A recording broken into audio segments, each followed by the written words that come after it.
So, nagluto ako ng aking ulam. Itong ulam ko is malaman ito at saka hindi ako allergy.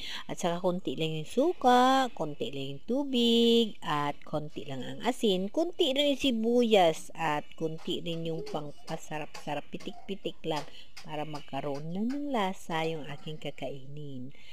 So pag ito yung ulamin ko, konti lang yung pamamanhid ko. Yun ang ginagawa ko, guys. Lahat ata ng pagkain na pumapasok sa sarili ko, may wrong nabnis yung labi ko.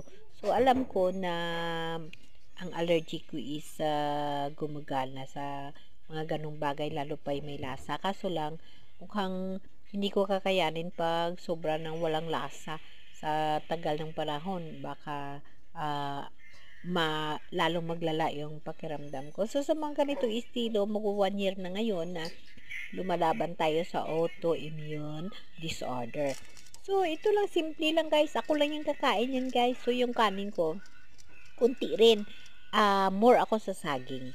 Kasi wala naman akong ibang mga vitamins na iniinom. Hindi ko naman kaya bumili. Kaya, hindi ako nag-depend sa gamot, kundi sa aking tinatawag na control sa pagkain, kaga self-diagnose sa sarili ko. Yun ang ginagawa ko, guys, para na maibsan yung mga sakit ko, yung mga karamdaman ko. So, as a stroke survivor and positibo 1 year na ngayon sa autoimmune disorder.